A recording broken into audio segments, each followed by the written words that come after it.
Thanks for watching.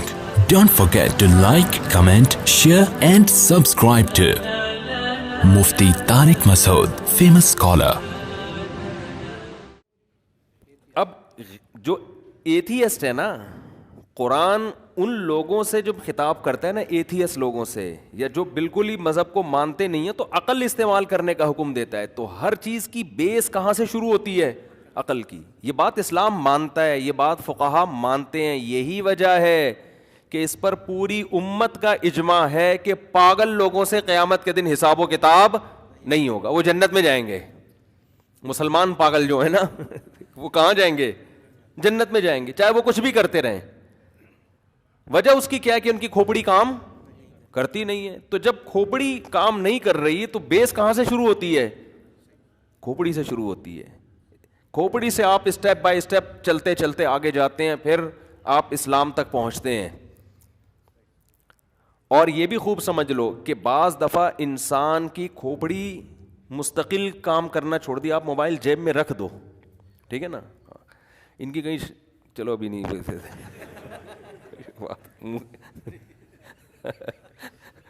شکر ہے reverse ہو گیا بیٹا لفظ. کسی کی شادی ہونے والی ہو نا تو بس وہ اس میں لگا رہتا ہے. ان کی بات نہیں کر رہا, ان کے علاوہ کی بات کر رہا ہوں میں, کسی کی بھی. اب دیکھو کھوپڑی جو کام نہیں کرتی نا, بعض لوگوں کی کو مجنون ہو جاتے ہیں, پاگل ہو جاتے ہیں, وہ تو مرفوع القلم ہو گئے. ان کو تو شریعت نے ہر چیز سے کیا کر دیا؟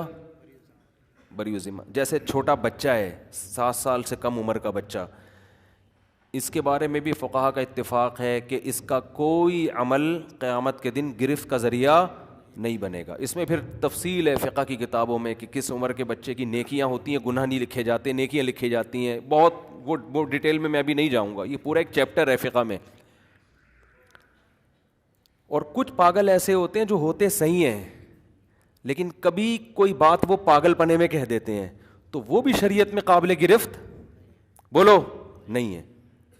بعض بزرگان دین ایسے گزرے ہیں کہ وہ عقل مند تھے, ان پر بعض دفعہ ایسا غلبہ ہوا کہ انہوں نے اس غلبے میں نہ چاہتے ہوئے ان کی زبان سے ایسے کلمات نکل گئے کہ ان کلمات پر جب وہ لوگوں نے گرفت کی نا تو وہ گرفت بنتی نہیں تھی, اس لیے کہ وہ کلمات انہوں نے ہوش و حواس کی حالت میں نہیں کہے ہیں.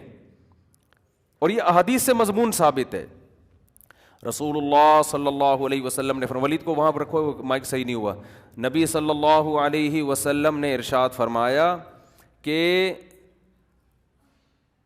ایک شخص کی سواری گم گئی صحرا میں نا, اور وہ موت کے امید پہ آ کے لیٹ گیا, کہ اب موت کے خوف سے آ کے لیٹ گیا.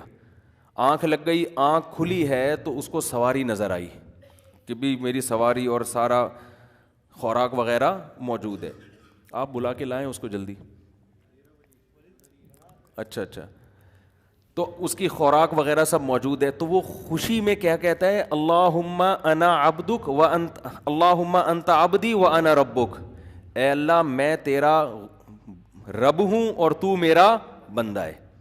حدیث کے الفاظ ہیں اخطأ من شدت الفرح, خوشی کی شدت کی وجہ سے غلطی کر بیٹھا. کیا مطلب؟